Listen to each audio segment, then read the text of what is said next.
क्या वजह है, किस वजह से आप टीकाराम जूली साहब से खफा हैं? तो मंत्री जी को कहीं ना कहीं लगा कि ये क्षेत्रीय है, जाटव है, कहीं ना कहीं ये तुम्हें डिस्टर्ब ना करे, तो उस वजह से मंत्री हमें धीरे धीरे पीछे धकेलने लगा हो। उनके लिए सख्त आदेश दिया गुपत में कि इन प्रधानों की चौनी नहीं चलनी चाहिए। आपका एक क्षेत्र अधिकार है, ये सुनने में ये भी आया है कि मंत्री आपके जो बजट है, आपका जो काम है, विकास कार्य हैं, उसमें भी वो लगाम कसने की कोशिश करते हैं। मंत्री टीकाराम जूली जी के साथ हमारी उमरेण की गाड़ी राजगढ़ रैनी तक चलती थी, तब उनके लिए कोई नियम नहीं था क्या? तब उनका भाई हमारी गाड़ी में शादी ब्याह में घूमते थे, तब ये नियम कहाँ गए? सरकारी लग्जरी कार दे रखी है, उनके बच्चे उसको लेके घूमते हैं, क्या वो नियम के विरुद्ध में है क्या? वो नियम में नहीं है क्या? पहले खुद की गिरवान में देखना चाहिए, दूसरे की में बाद में झांकना चाहिए। उन पट्टिकाओं पे से भी हमारा नाम गायब किया गया। हमें कीचड़ में पत्थर नहीं फेंकना, जिस प्रकार से मंत्री जी कर रहे हैं उसको करने दे। तो उसका मतलब है जो चुनाव आएगा तो मंत्री जी का रास्ता बहुत आसान नहीं है। 101% आसान नहीं है। आप चाय की थड़ी पे जाइए, हर ग्रामीण में जाइए, किसी से भी पूछिए, क्योंकि काट की हांडी एक बार चढ़ती है।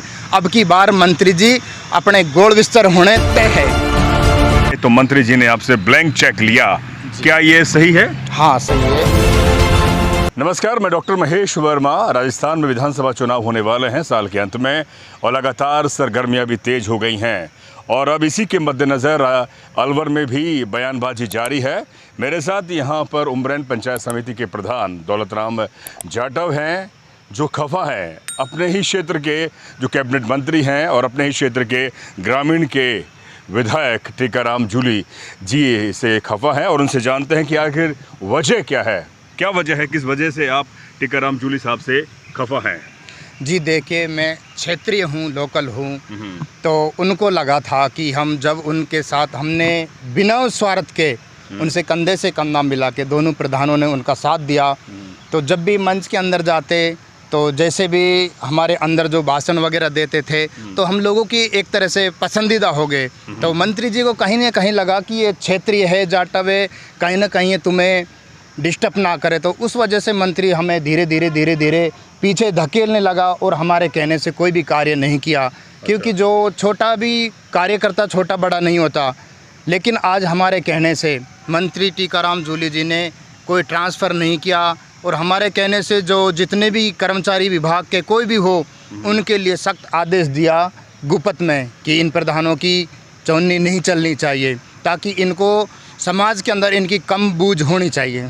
तो जबकि आप खुद एक प्रधान हैं उमरेन पंचायत समिति के, आपका एक क्षेत्र अधिकार है, ये सुनने में ये भी आया है कि मंत्री आपके जो बजट है, आपका जो काम है, विकास कार्य हैं, उसमें भी वो लगाम कसने की कोशिश करते हैं। जी, मंत्री जी ने उस विषय में भी आंट लगाई, बल्कि मंत्री जी तो ये कह रहे थे कि इसको हारा हुआ भी एमएलए बांट सकता है। जब हारा हुआ एमएलए बांट सकता है, तो हमारे जो पूर्व एमएलए हैं जयराम जाटव जी, तो उन्होंने तो कभी नहीं कहा कि भाई आप मेरे कहने से बजट दो।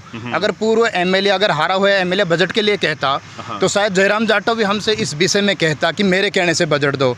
तो मंत्री जी की वो है, उससे हम नाराज़ हैं कि हमने मंत्री जी को साधारण सभा की मीटिंग के अंदर बोला कि आप अपने बजट को आप बांटिए और हमारे बजट को हम बांटेंगे। रही ये चीज़ें कि मान और सम्मान के लिए हम आपकी बात को मानेंगे, लेकिन हम राजनीतिक दबाव से और उस प्रकार से हम काम नहीं करें। और रही नियम कानून की बात, तो मैं कहना चाहूँगा कि गांव की सीधी सट भाषा में बोलते हैं कि जो कृष्ण करता है वो लीला है, और हम करते हैं जो अपराध है। अच्छा। मंत्री टीकाराम जूली जी के साथ हमारी उमरेण की गाड़ी राजगढ़ रैनी तक चलती थी, तब उनके लिए कोई नियम नहीं था क्या?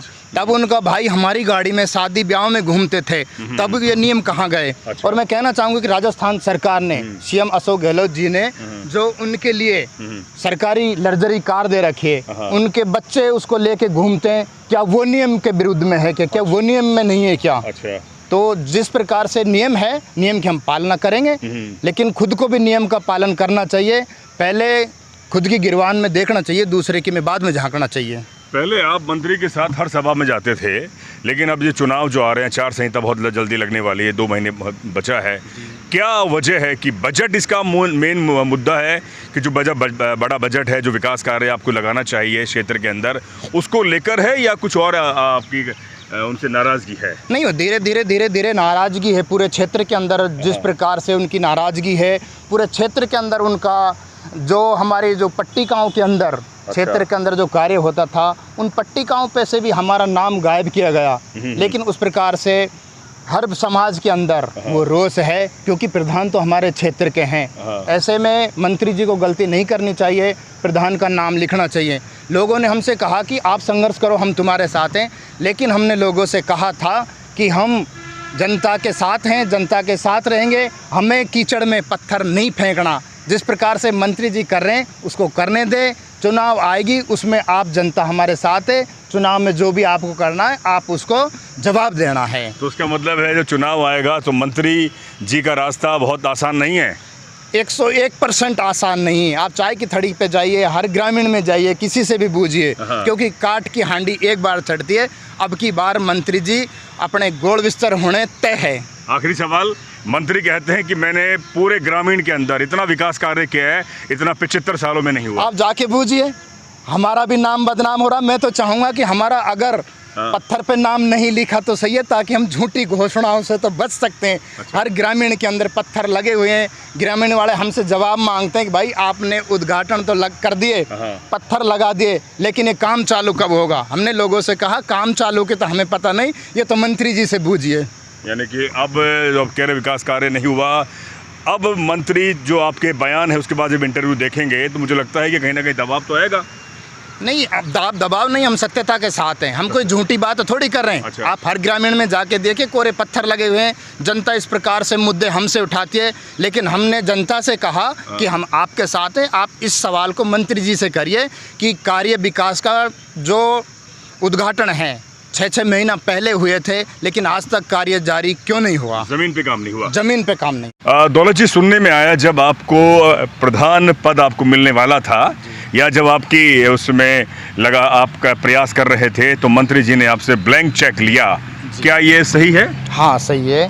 तब हमें फर्स्ट में जो MPS का चुनाव के लिए स्वरूप विलास होटल में बुलाया गया जी, तो जो कागज़ मांगे वो हमने दिए। हमें तो पता नहीं था कि कौन कौन से डॉक्यूमेंट्स चुनाव के अंदर लिए जाते हैं। जो उनके PA थे, उधर मंत्री साहब थे, जो उन्होंने कागज़ मांगे, हमने वो कागज़ दिए। ब्लाइंड चेक हमारे साइन करे हुए थे उस पर, और एक स्टाम्प था कोरा, वो उन्होंने मांगा और हमने दिए।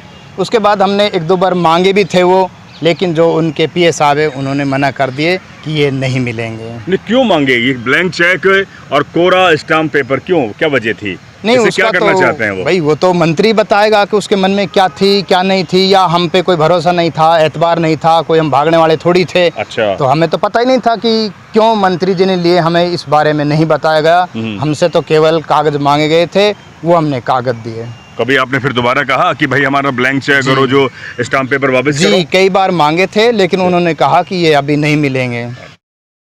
तो ये थे मेरे साथ दौलतराम जाटव, उमरेन पंचायत समिति के प्रधान, सीधे तौर पर टीकाराम जूली जो राज्य के कैबिनेट मंत्री हैं और अलवर ग्रामीण से विधायक भी हैं, सीधे तौर पर निशाना साध रहे हैं कि जो अलवर ग्रामीण के अंदर जो विकास कार्य होने चाहिए वो सिर्फ दिखावा है, और जो एक प्रधान का जो बजट होता है, प्रधान के अधिकार क्षेत्र में, उसमें भी मंत्री उसमें दखलंदाजी करते हैं। और आने वाले वक्त में जो चुनाव होगा तकरीबन 4 महीने बाद, उसमें जनता उन्हें बता देगी, यानी कि सबक सिखा देगी। ये दौलतराम जाटव कह रहे हैं। मैं डॉक्टर महेश वर्मा, दीजिए इजाज़त, शुक्रिया।